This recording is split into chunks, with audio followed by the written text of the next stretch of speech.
किसी आदमी को इतना मजबूर कर दिया जाए ना,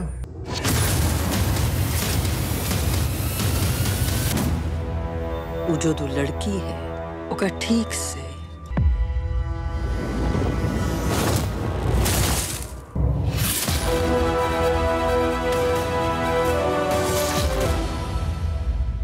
मुझे मेरी बेटी चाहिए बस। Kuda Hafiz 2 merupakan sebuah film bertemakan balas dendam seorang ayah yang anaknya meninggal karena diperkosa oleh seorang remaja.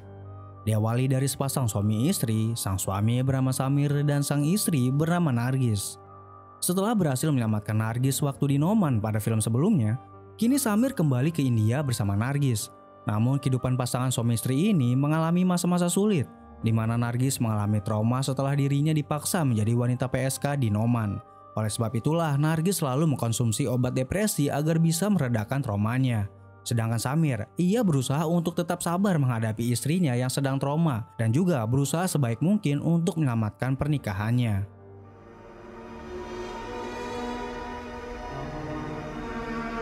Practice का दिन नहीं अभी।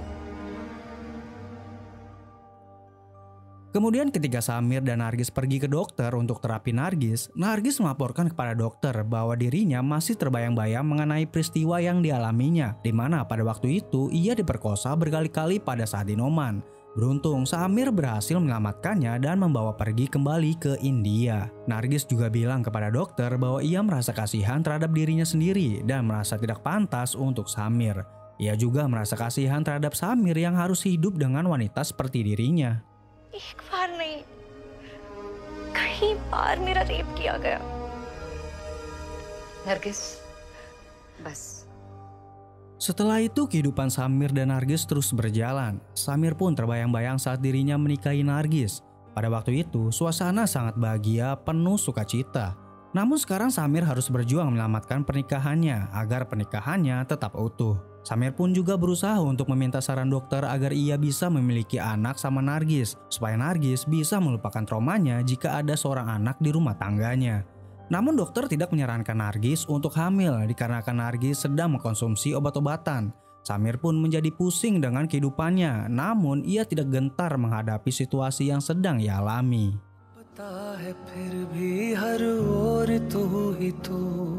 ऐसे में उनका प्रेग्नेंट होना मेडिकली एडवाइजेबल नहीं है।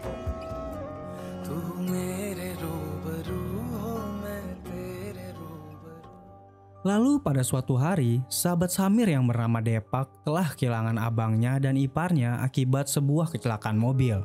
Dan mereka meninggalkan putri mereka berusia 5 tahun bernama Nandini. Namun karena sebuah pekerjaan, Depak ingin membawa Nandini ke rumah yatim piatu. Karena ia tidak mungkin bisa membawa Nandini dalam pekerjaannya yang sering ke luar negeri. Samir yang mengetahui itu pun memberi saran ke Depak untuk selama seminggu Nandini dirawat olehnya. Samir berharap dengan kehadiran Nandini di rumahnya bisa membuat Nargis sedikit melupakan traumanya. Dan bila Nargis suka dengan Nandini, mungkin Nandini akan benar-benar diadopsi supaya Nargis bisa fokus merawat Nandini dan melupakan trauma pahitnya selama di Noman. Depak pun setuju dengan saran tersebut.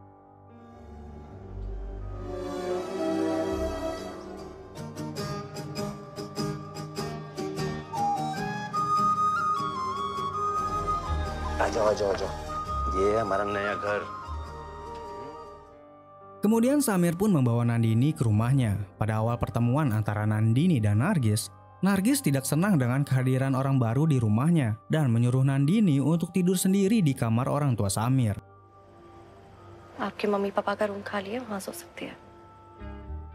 Terlebih ketika Samir begitu dekat dengan Nandini, Nargis merasa dirinya sudah tidak berguna lagi untuk Samir. Dikarenakan ketika Samir ingin sekali memiliki anak, ia tidak bisa melayani sebagaimana mestinya seorang istri untuk Samir. Sampai-sampai Samir membawa anak orang ke rumahnya. Namun semua itu berubah setelah Nargis berkonsultasi ke dokter. Dan dokter memberitahu ke Nargis bahwa mungkin itu rencana Tuhan menyatukan dua orang yang sedang mengalami trauma. Nandini juga sama-sama sedang mengalami trauma sepeninggalan kedua orang tuanya.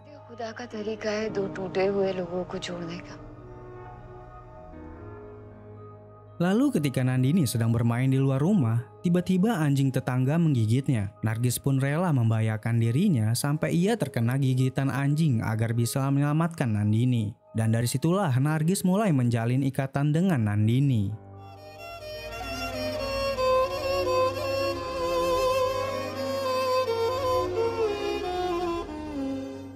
Lalu pada suatu hari, Samir memberitahukan ke Nargis bahwa sudah seminggu Nandini di rumah dan waktunya Nandini kembali ke pamannya. Namun Nargis nampak tidak terima bahwa Nandini akan dikembalikan ke pamannya dan meminta Samir untuk mengadopsi Nandini. Ya memang begitulah rencana Samir. Alhasil akhirnya Nandini diadopsi oleh Samir dan Nargis. Kehidupan mereka perlahan mulai membaik dengan kehadiran Nandini di keluarga mereka. Samir dan Nargis begitu sayang dengan Nandini dan banyak menghabiskan waktu bersama. Mereka pun sangat bahagia telah memiliki Nandini. Hingga akhirnya Nargis pun berhasil melupakan traumanya dan meninggalkan obat-obatannya. Nargis juga sudah siap mengandung anak dari Samir. Uhuy.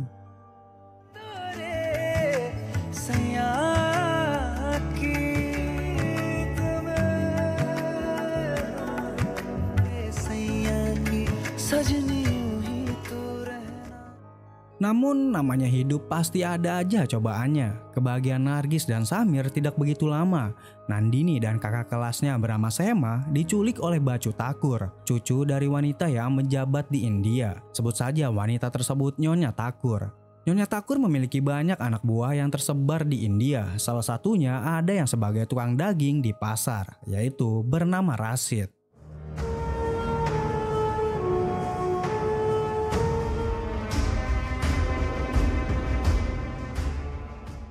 Kembali ke Bacu. Setelah pulang sekolah, ia menculik Nandini dan Sema. Alasan ia menculik Sema dan juga Nandini dikarenakan ia menyukai Sema, namun Sema tidak merespon dirinya.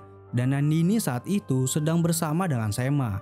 Teman Bacu tidak sengaja menculik Nandini yang bersama dengan Sema. Di dalam penculikan tersebut terdapat tukang es krim dan juga supir Bacu mencoba menolong Sema dan Nandini. Namun Bacu menggunakan pistolnya untuk mengancam mereka berdua. Bukan tidak ada yang mau menolong mereka, namun karena Bacu membawa sebuah pistol, orang-orang di sekitar jadi takut untuk menolong Sema dan Nandini. Alhasil Sema dan Nandini berhasil diculik oleh Bacu.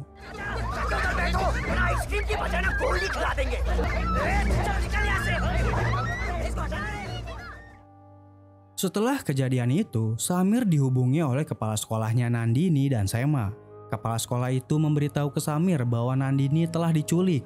Mendengar itu, Samir segera menuju ke sekolah Nandini. Di sekolah, Samir bertemu dengan tukang es krim yang mengetahui kejadian penculikan tersebut.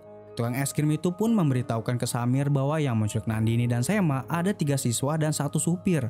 Tukang es itu pun bilang ke Samir bahwa ia juga melihat mobil yang digunakan namun tidak dapat melihat dengan jelas plat nomor mobilnya. Lalu Samir dan juga kakaknya Sema melaporkan ke polisi terkait penculikan. Namun polisi bertele-tele menangani kasus penculikan Nandini dan Sema dikarenakan yang menculik Sema dan Nandini adalah cucu dari pejabat daerah yang berkuasa. Namun ada polisi baik menghubungi wartawan untuk meliput kasus penculikan yang sedang terjadi. Awalnya wartawan tersebut menganggap kasus penculikan itu tidak terlalu istimewa. Namun setelah mengetahui bahwa yang sedang diculik ada yang berumur 5 tahun dan juga terkait dengan pejabat daerah, wartawan itu pun segera meliput penculikan tersebut. Time का आई विटनेस होने के बावजूद पुलिस ने अब तक एफआईआर तक दर्ज नहीं किया.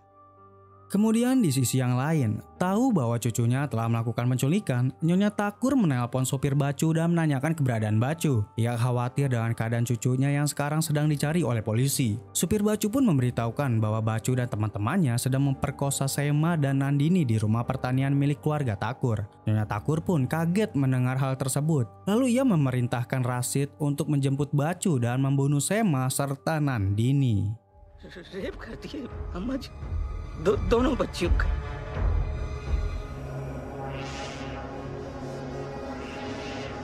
क्या कर रही है? नहीं चल चल.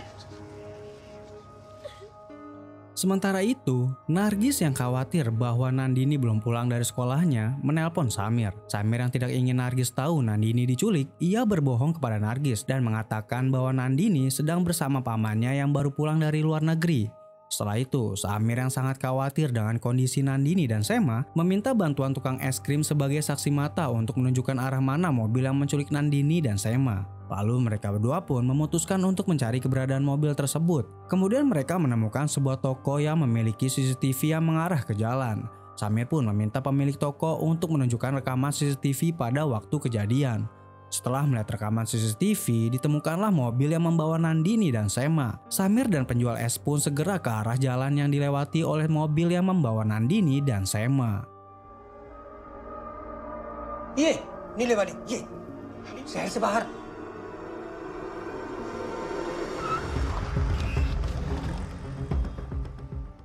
Di tempat lain, Bacu membawa Nandini dan Sema ke sebuah tempat menggunakan mobilnya. Di dalam mobil, Bacu sangat marah terhadap temannya yang telah memperkosa Nandini, anak yang berusia 5 tahun. Nandini di dalam mobil sudah tidak sadarkan diri, sementara Sema memohon kepada Bacu untuk melepaskan dirinya dan juga Nandini. Namun Bacu memiliki rencana lain, yaitu ingin membunuh mereka berdua. किसी से कुछ नहीं कहेंगे प्लीज जाने दो. Lalu berpindah ke Samir. Setelah seharian mencari Sema dan Nandini dengan bantuan penjual es, akhirnya mereka mencapai di sebuah daerah. Di daerah tersebut, mereka melihat ada kepulan asap yang mencurigakan. Setelah dilihat asap tersebut, rupanya banyak warga yang sedang melihat ada mobil yang terbakar. Dan mobil tersebut merupakan mobil yang membawa Nandini dan Sema. Samir pun panik melihat hal itu. Ia mengira bahwa Nandini dan Sema berada di dalam mobil tersebut dan meminta warga sekitar yang berada di situ untuk membantunya memadamkan api. Namun setelah diselidiki, tidak ada orang di dalam mobil yang terbakar.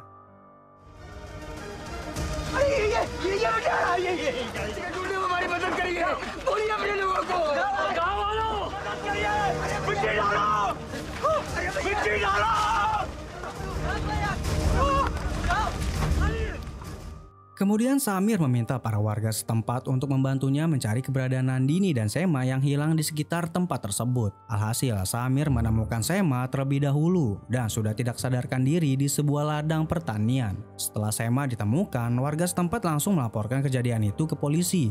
Polisi pun bersama para wartawan langsung ke tempat kejadian. Sementara itu, Samir masih mencari keberadaan Nandini yang belum ditemukan. Di pihak lain, anak buahnya Nyonya Takur dan juga Bacu bersama teman-temannya menyaksikan perbuatan mereka dan menyalahkan supir Bacu yang tidak membunuh Sema dan Nandini ketika membakar mobil. Alhasil perbuatan mereka pun ketahuan. Namun Nyonya Takur sudah membuat laporan ke polisi bahwa mobil yang dibakar telah dicuri 10 hari yang lalu demi menutupi perbuatan cucunya.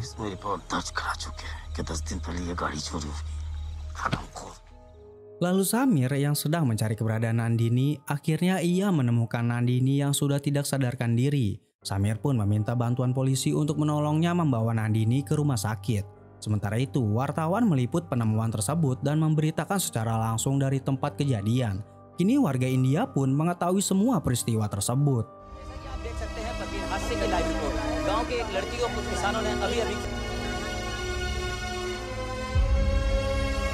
अस्पताल के सामने खड़े हुए हैं। अंदर दोनों बच्चियों का इलाज चल रहा है।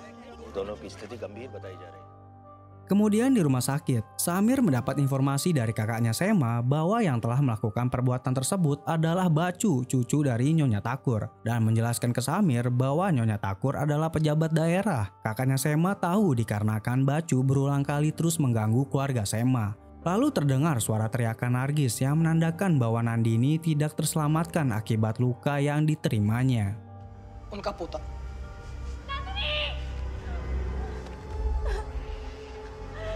सॉरी मिस्टर समीर आपकी बच्ची को बचाने. Nandini pun kini telah meninggal, membuat Nargis dan Samir sangat terpukul mendengar kabar tersebut. Kemudian Samir dan keluarga beserta para kerabat dan tetangga bersama-sama mengantarkan Nandini ke tempat pemakaman. Dan media TV yang meliput penculikan tersebut mengajak para warga India untuk saling menjaga, menyayangi, menghormati, dan melindungi antar sesama agar terciptanya kenyamanan dan ketentraman di setiap warga India. सोचिए, ये लड़की, ये बच्ची, ये औरत, लेकिन हारा नहीं हो। जय हिंद। कमजोर से नम्रता, औरतों और बड़ों की इज्जत सदस्य होती तो बदलते चैनल कुछ भी नहीं करते आप।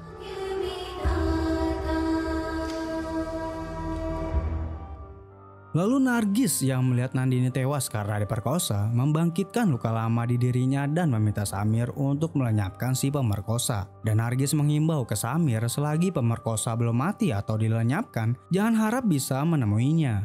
Lalu Nargis pun meninggalkan Samir seorang diri.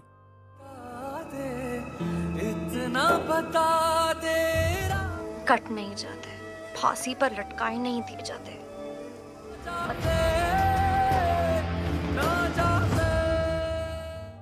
Kemudian Samir pergi ke kantor polisi untuk meminta polisi menindaklanjuti kasus penculikan yang dilakukan oleh Bacu. Namun polisi yang bernama Tiagi enggan menangkap Bacu karena kekurangan bukti.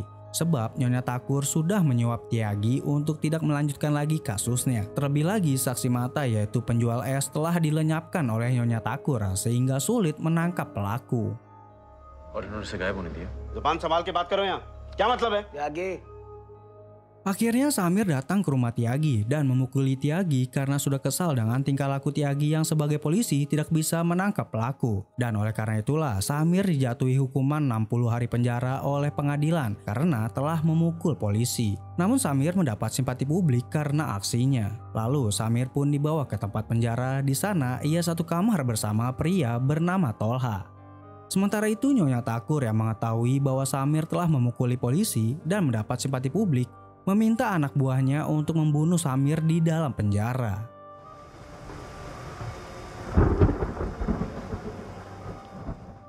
Di dalam penjara, Tolha, pria satu kamar dengan Samir, mendapat informasi dari anak buahnya bahwa saingannya yang bernama Rashid, anak buahnya Nyonya Thakur, ingin membunuh Samir dengan mengirim beberapa preman yang ada di penjara.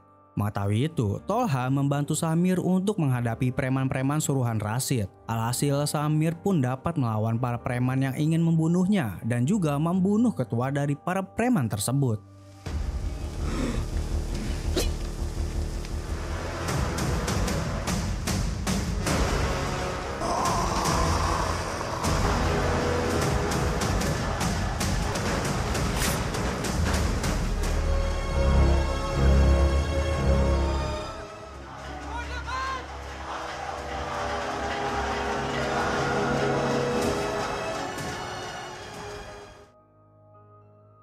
Beberapa bulan kemudian, Sema terbangun dari komanya dan mengungkapkan nama-nama pelaku yang memperkosanya. Samir yang berada di dalam penjara pun melihat kabar tersebut menjadi marah dan ingin segera membalaskan dendam. Sementara itu, Tolha mendapat kabar dari pamannya bernama Kalu bahwa Rashid telah diam-diam menyembunyikan Bacu di rumahnya. Tolha pun meminta Kalu membantu Samir untuk membalaskan dendam kepada Bacu. Lalu setelah menjalani hukuman penjara selama 60 hari, akhirnya Samir dibebaskan. Ia pun berpamitan kepada penghuni penjara dan juga kepada Tolha yang selama di dalam penjara telah membantu dirinya.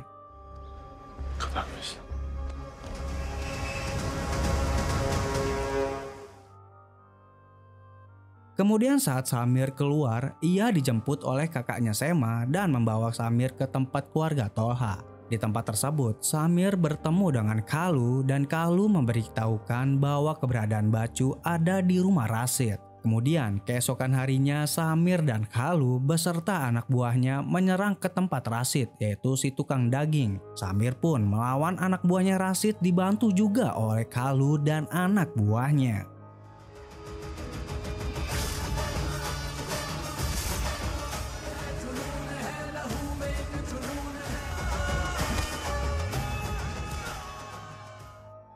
Lalu Samir pun bertemu dengan Rashid dan menanyai keberadaan Bacu. Namun Rashid tidak mau memberitahu dan akhirnya Rashid pun dibunuh oleh Samir. Melihat bosnya telah mati, anak buahnya Rashid memberitahukan keberadaan orang yang sedang dicari oleh Samir. Namun ternyata yang disembunyikan bukanlah Bacu, melainkan supir Bacu bernama Sailendra dan temannya Bacu bernama Abhinav. Lalu Sailendra dan Abhinav dibawa ke sebuah ladang. Dan di sana Sailendra yang ketakutan mengungkapkan segalanya kepada Samir bahwa ia tidak tahu keberadaan Bacu. Yang tahu keberadaan Bacu hanyalah Nyonya Thakur. Dan Nyonya Thakur juga yang memerintahkan anak buahnya untuk membunuh Nandini dan Sema. Shalendra pun mengungkapkan bahwa di hari kejadian, Bacu dan temannya yang bernama Sardul memperkosa Sema secara bergiliran, sedangkan Abhinav yang memperkosa Nandini. Samir yang mengetahui hal tersebut menjadi geram dan sangat marah, lalu ia memukuli Abhinav dengan sangat brutal, hingga Abhinav tewas. Shardul ने मैंने कुछ नहीं किया।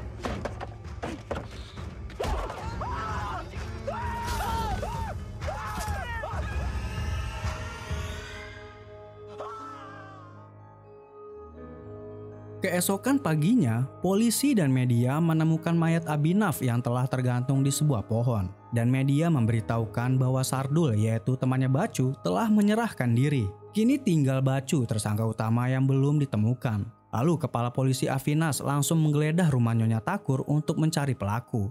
Namun polisi tidak menemukan Bacu. Di samping itu, Nyonya Thakur yang rumahnya sedang digeledah oleh polisi hanya bisa terdiam melihat para polisi yang datang ke rumahnya. Lalu ia secara diam-diam menelpon anaknya, yaitu ayahnya Bacu yang ada di Mesir, dan berbicara mengenai Bacu. Rupanya Bacu disembunyikan oleh Nyonya Thakur ke Mesir agar bisa lolos dari hukuman penjara di India.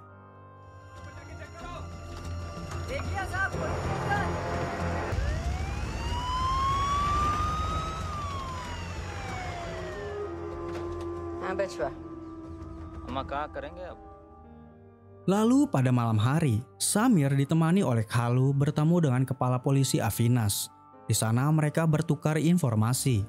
Samir memberikan Shalendra untuk mengumpulkan bukti-bukti mengenai Nyonya Thakur, sedangkan Avinas memberikan dokumen tentang data pribadi milik Bacu dan memberitahukan bahwa Bacu berada di Mesir bersama ayahnya yang juga seorang buronan di India.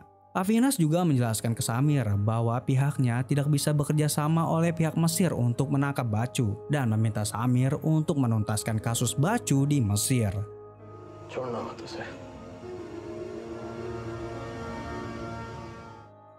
Samir dan kakaknya Sema pun akhirnya pergi ke Mesir. Di sana mereka menemui penjual senjata bernama Hasnain dan menyewa Hasnain untuk membantunya mencari keberadaan Bacu dan ayahnya.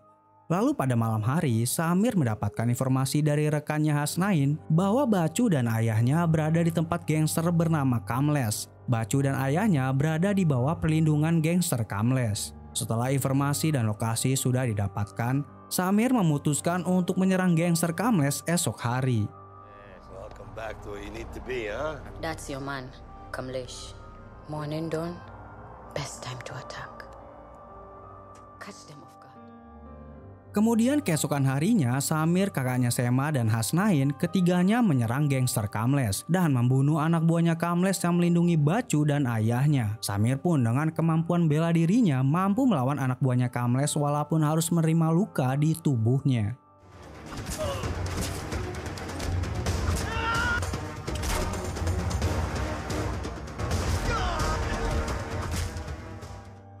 Lalu Bacu dan ayahnya yang tahu bahwa ia sedang diburu oleh Samir berhasil melarikan diri dengan mobil mereka. Namun Samir mengejar dan menembaki mereka yang kabur di jalan gurun dan terjadilah aksi kejar-kejaran mobil di antara mereka.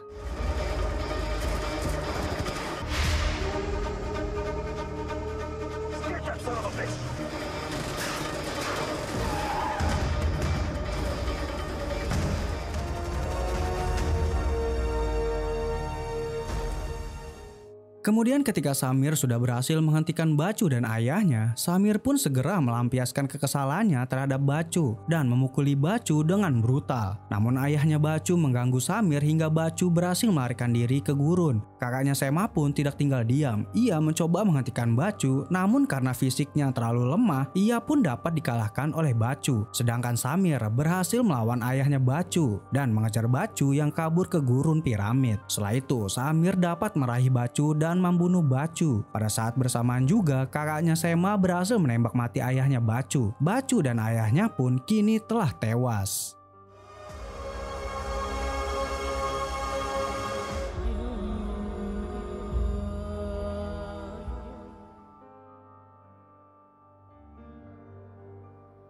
Kemudian di India, Nyonya Thakur sangat berduka atas meninggalnya Bacu dan ayahnya. Namun tidak disangka, asistennya yang selalu mendapat pelecehan selama bekerja dengannya memberanikan diri membunuh Nyonya Thakur.